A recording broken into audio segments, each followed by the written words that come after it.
করছেন বা ই করছেন। না সমস্যা না, মানে যে যার দল খুঁজি সেই গেছে পলাইয়ে, আদর্শচ্যুত হয়েছে তো পলাই গেছে, কাজে ওই দল আর করতে রাজি না, সে আসলেও করবো কোনোদিন, এই জন্য ও ভেঙে ফেলেছে। শেষ পর্যন্ত আসলে তার তার যে একটা আবেগ, আপনি তো যে দলের প্রধান যে কিছু তলাইয়া ঠিক আছে, দুর্নীতিগ্রস্ত হয়ে যায়। মানুষের বিশ্বাস সে আর এই দল করবে না। যাক, আমরা সবার আমরা জানলাম যে সে আর এই দল করবে না। কিছু বলবেন না? দর্শক, সর্বশেষ আবারও এই ইউনিয়নের আওয়ামী লীগ নেতা ও সাবেক চেয়ারম্যান আবু সাইদ শিকদারের বক্তব্য শুনছিলেন। তিনি আর এই আওয়ামী লীগ করবেন না, যদি আওয়ামী লীগ ফিরেও আসে তাও করবেন না। তিনি জানিয়েছেন যে দলের নেতা দুর্নীতির দ্বারে পালিয়ে গেছে সেই দল। দর্শক শুনছিলেন আবু সাইদ শিকদারের কথা। তিনি বলেছেন যে দলের প্রধান দুর্নীতির দায়ে পালিয়ে গেছেন সেই দল আর তিনি করবেন না, যদি কোনোদিন আওয়ামী লীগ ফিরে আসে তাও তিনি এই দলে আর করবেন না। আপনারা শুনছিলেন চেয়ারম্যান আবু সাইদ শিকদারের কথা।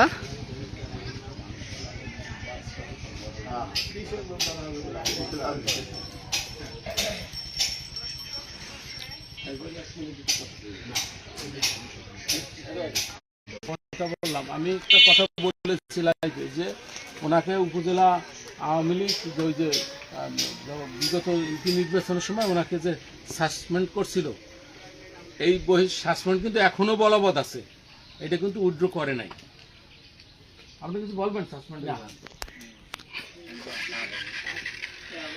দর্শক, সর্বশেষ লাভটি শেষ করবো এখানে। তার আগে আমি আবার একটু বলে রাখি, এই ইউনিয়ন আওয়ামী লীগের, এই পিঞ্জুর ইউনিয়ন আওয়ামী লীগের সভাপতি আবু সাইদ শিকদার ও সাবেক ইউপি চেয়ারম্যান, তার বাড়ির সামনে একটি দৃষ্টিনন্দন নৌকা ছিল।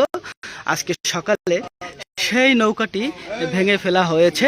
আমরা আবু সাইদ শিকদারের সাথে কথা বলেছি, আপনারা দেখেছিলেন। তিনি জানিয়েছেন যে দলের নেতা পালিয়ে গেছেন, সেই দল আর তিনি করবেন না।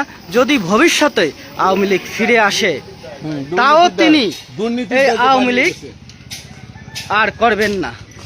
আপনারা শুনছিলেন, যার কারণ তিনি তার বাড়ির সামনে দৃষ্টিনন্দন যে নৌকাটি ছিল সেটা ভেঙে ফেলেছেন। আপনারা দেখছিলেন সেই যে নৌকার নিচে তিনি বসে আছেন, আপনারা দেখতে পাচ্ছেন।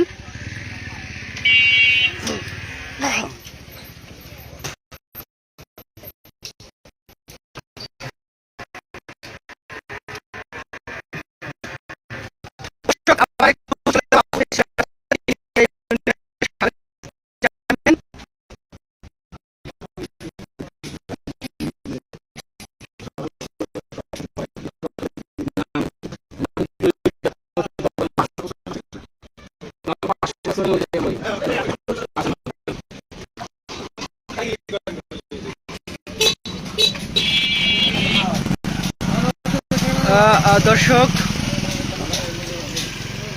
শুনছিলেন, লাভটি এখন শেষ করব। অন্যান্য তথ্য পাবেন পত্রপত্রিকা এবং টেলিভিশনের পর্দায়। লাভটি শেষ করছি। সকলকে ধন্যবাদ। আসলে তিনি যখন কথা বলছিলেন কি কারণে তিনি নৌকাটা ভেঙেছিলেন, তখন কিন্তু আমার গা মানে শরীর ঝিরঝির করছিল যে তিনি এত সুযোগ সুবিধা, এত পরিমাণ সুযোগ সুবিধাতেও তিনি আজকে সামান্য একটি নৌকা তাও রাখতে পারলেন না। দর্শক, সকলে ভালো থাকবেন। শেষ করছি।